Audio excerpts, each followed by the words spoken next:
नमस्कार, मैं हूं निकिता और आप देख रहे हैं सत्यहिंदी.com।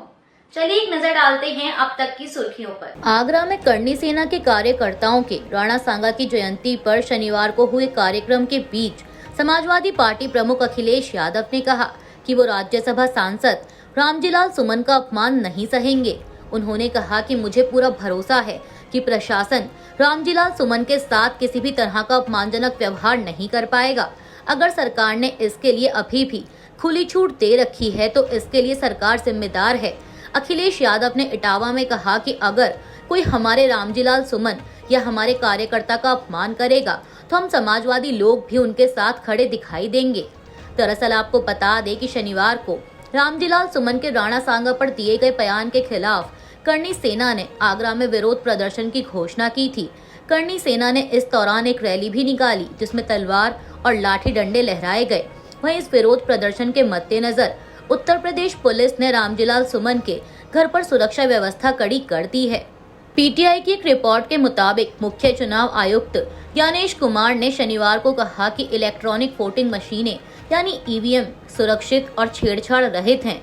उन्होंने कहा कि भारत में इस्तेमाल की जाने वाली ईवीएम को इंटरनेट, ब्लूटूथ या इंफ्रारेड से नहीं जोड़ा जा सकता और किसी भी तरह से इसके साथ छेड़छाड़ करना संभव नहीं है। झारखंड के रामगढ़ जिले में मीडिया कर्मियों को संबोधित करते हुए चुनाव आयुक्त ने कहा कि ईवीएम की कानूनी जांच की गई है। भारत में इस्तेमाल की जाने वाली ईवीएम को ना तो इंटरनेट, ना ही ब्लूटूथ और ना ही इंफ्रारेड से जोड़ा जा सकता है। ईवीएम को किसी भी तरह से किसी भी चीज से नहीं जोड़ा जा सकता, इसीलिए इसके साथ छेड़छाड़ करना संभव नहीं है। इसीलिए भारत की ईवीएम छेड़छाड़ रहित है। पश्चिम बंगाल के मुर्शिदाबाद जिले में नए वक्फ कानून के खिलाफ प्रदर्शन के हिंसक होने पर 3 लोगों की मौत हो गई। मीडिया रिपोर्ट्स के मुताबिक प्रदर्शनकारियों ने पुलिस की गाड़ियों और सार्वजनिक संपत्तियों को आग लगा दी और रेल सड़क ब्लॉक कर दिए।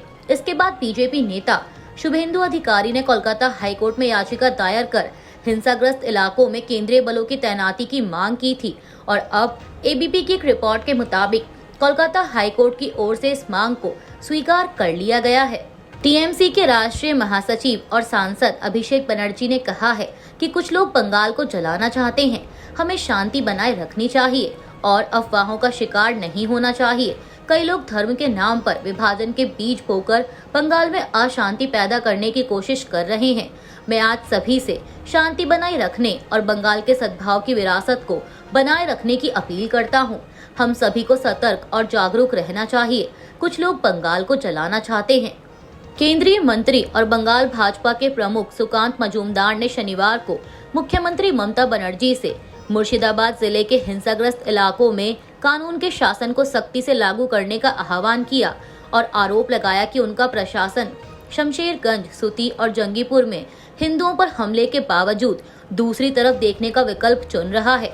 मजूमदार ने कहा कि एक बार राज्य में भाजपा सत्ता में आ जाए तो अल्पसंख्यकों के एक वर्ग द्वारा की जाने वाली ऐसी बर्बरता और गुंडागर्दी को 5 मिनट में रोक दिया जाएगा और कुचल दिया जाएगा। उन्होंने पत्रकारों से कहा कि 10 पुलिसकर्मी घायल हो गए और बीडीओ ऑफिस में भी भीड़ द्वारा तोड़फोड़ की गई क्योंकि तुष्टीकरण से प्रेरित राज्य प्रशासन ने उचित कदम नहीं उठाए। केंद्रीय शिक्षा राज्य मंत्री मजूमदार ने दावा किया कि 26,000 स्कूल शिक्षकों की नौकरियों को अमान्य घोषित करने के बाद राज्य सरकार के खिलाफ चल रहे विरोध प्रदर्शनों से ध्यान हटाने के लिए इस तरह की हिंसा को अंजाम दिया जा रहा है। उन्होंने कहा कि हिंसा राजनीतिक कारणों से भड़काई जा सकती है। शनिवार को हुए आईपीएल के मुकाबले में लखनऊ सुपर जायंट्स ने गुजरात टाइटंस के खिलाफ 6 विकेट से जीत दर्ज की है। लखनऊ सुपर जायंट्स ने 181 रन का लक्ष्य आसानी से हासिल कर लिया। टीम की ओर से निकोलस पूरन ने 61 और एडन मार्करम ने 58 रनों की पारी खेली। लखनऊ की कप्तानी कर रहे ऋषभ पंत आज भी कुछ खास नहीं कर पाए और उन्होंने 18 गेंदों में 21 रनों की पारी खेली। वहीं गुजरात की ओर से साई सुदर्शन ने 56 और कप्तान शुभमन गिल ने 60 रनों की पारी खेली। लखनऊ की ओर से शार्दुल ठाकुर और रवि बिश्नोई ने 2-2 विकेट लिए। वहीं गुजरात की टीम की ओर से प्रसिद्ध कृष्णा ने भी 2 विकेट लिए। ईडी ने नेशनल हेराल्ड मनी लॉन्ड्रिंग मामले में कांग्रेस नेताओं सोनिया गांधी और राहुल गांधी से जुड़ी संपत्तियों पर कब्जा करने की कार्यवाही शुरू कर दी है। 11 अप्रैल को केंद्रीय जांच एजेंसी ने दिल्ली, मुंबई और लखनऊ में संपत्ति रजिस्ट्रार को नोटिस जारी किए, जहां एसोसिएटेड जर्नल्स लिमिटेड यानी एजेएल की संपत्तियां स्थित हैं, जिसे यंग इंडियन लिमिटेड द्वारा अधिग्रहित किया गया है, जो सोनिया और राहुल गांधी के स्वामित्व वाली एक कंपनी है। यह मामला वित्तीय अनियमितताओं और एजेएल के अधिग्रहण से जुड़े धन के दुरुपयोग के आरोपों से संबंधित है, जिसने कभी नेशनल हेराल्ड अखबार प्रकाशित किया था। प्रारंभिक शिकायत दर्ज करने वाले भाजपा नेता सुब्रमण्यम स्वामी ने आरोप लगाया कि यंग इंडियन ने 2000 करोड़ रुपए से अधिक की संपत्तियों पर नियंत्रण पाने के लिए दुर्भावनापूर्ण तरीके से एजेएल की संपत्तियों पर कब्जा कर लिया। ईडी के अनुसार यह कुर्की जांच के बाद की गई है, जिसमें एजेएल की संपत्तियों से जुड़े 988 करोड़ रुपए के अपराध की आय के कथित शोधन का पता चला है। कार्यवाही तब शुरू की गई जब एक न्यायाधिकरण ने हाल ही में संपत्तियों की पहले की अनंतिम कुर्की की पुष्टि की। नवंबर 2023 में ईडी ने दिल्ली, मुंबई और लखनऊ में अचल संपत्तियों को अनंतिम रूप से कुर्क किया था, जिनकी कीमत 661 करोड़ रुपए थी। साथ ही 90.2 करोड़ रुपए के एजेएल शेयर भी। इस कुर्की की पुष्टि 10 अप्रैल को की गई थी। इलेक्ट्रॉनिक वोटिंग मशीन यानी ईवीएम पर अमेरिका की नेशनल इंटेलिजेंस की निदेशक तुलसी गबार्ड के बयान के बाद कांग्रेस की प्रतिक्रिया आई है। कांग्रेस महासचिव रणदीप सुरजेवाला ने पार्टी की ओर से एक प्रेस कॉन्फ्रेंस कर सवाल किया कि मामले में प्रधानमंत्री नरेंद्र मोदी, केंद्र सरकार और चुनाव आयोग चुप क्यों हैं। उन्होंने कहा कि अमेरिका की नेशनल इंटेलिजेंस निदेशक तुलसी गबार्ड ने ईवीएम को लेकर जिस प्रकार की समस्याएं अमेरिका की सरकार की ओर से जाहिर की हैं, वह ईवीएम की विश्वसनीयता पर बहुत बड़ा सवाल खड़ा करती हैं। रणदीप सुरजेवाला ने कहा कि तुलसी गबार्ड ने 3 बातें कही। इसमें पहली है कि ईवीएम को हैक किया जा सकता है, दूसरा यह है कि ईवीएम पर विश्वास नहीं किया जा सकता और तीसरा यह है कि ईवीएम पर डाला गया वोट कभी भी बदला जा सकता है। रणदीप सुरजेवाला ने ईवीएम के इस मामले पर कई सवाल भी किए। पहला, तुलसी गबार्ड के दिए गए इस बयान को 24 घंटे से अधिक बीत गए, लेकिन चुनाव आयोग और मुख्य चुनाव आयुक्त चुप्पी क्यों साधे हुए हैं। दूसरा, प्रधानमंत्री मोदी, एनडीए की सरकार और बीजेपी ने चुप्पी क्यों साध रखी है। सूत्रों के द्वारा चुनाव आयोग यह कहलवा रहा है कि ईवीएम बिल्कुल ठीक है। यही बात मुख्य चुनाव आयुक्त सबके सामने आकर क्यों नहीं कहते। अगर अमेरिका की सरकार द्वारा जांच के बाद ऐसा संशय ईवीएम की विश्वसनीयता को लेकर उठाया गया है, तो क्या भारत सरकार और चुनाव आयोग की जिम्मेदारी नहीं बनती है कि वे इस बारे में स्पष्टीकरण दें।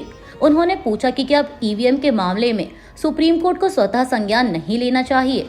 रणदीप सुरजेवाला ने आगे कहा कि हमारी मांग है कि ईवीएम से जुड़े इस मुद्दे पर चुनाव आयोग, मुख्य चुनाव आयुक्त और प्रधानमंत्री मोदी देश को जवाब दें। वहीं कांग्रेस नेता सुप्रिया श्रीनेत ने तुलसी गबार्ड के बयान का एक video social media platform x पर पोस्ट किया है। इसमें गबार्ड ने ईवीएम पर कई सवाल उठाए हैं। देश में ऑनलाइन भुगतान के लिए इस्तेमाल होने वाले यूनिफाइड पेमेंट इंटरफेस यानी यूपीआई में आ रही समस्या पर भारतीय राष्ट्रीय भुगतान निगम यानी एनपीसीआई ने बयान जारी किया है। बयान में कहा गया है कि एनपीसीआई को वर्तमान में अस्थायी तकनीकी समस्याओं का सामना करना पड़ रहा है। इस कारण कुछ यूपीआई लेन देन नहीं हो पा रहे।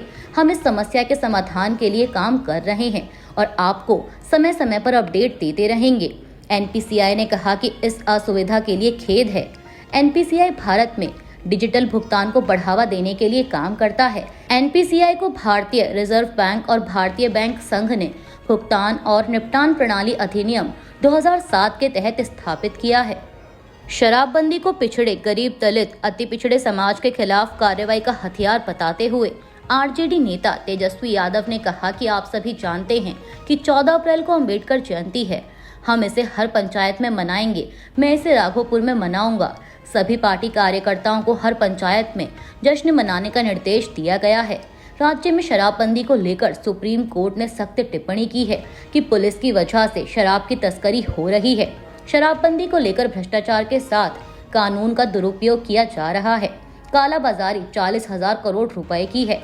अब तक 9,36,949 मामले दर्ज किए गए हैं।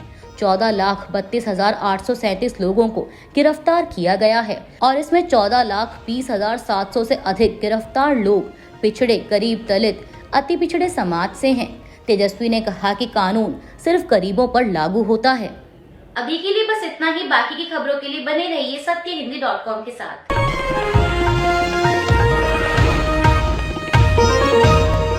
Copyright disclaimer under Section 107 of the Copyright Act 1976. Allowance is made for fair use for purposes such as criticism, comment, news reporting, scholarship, and research. Fair use is a use permitted by copyright statute that might otherwise be infringing.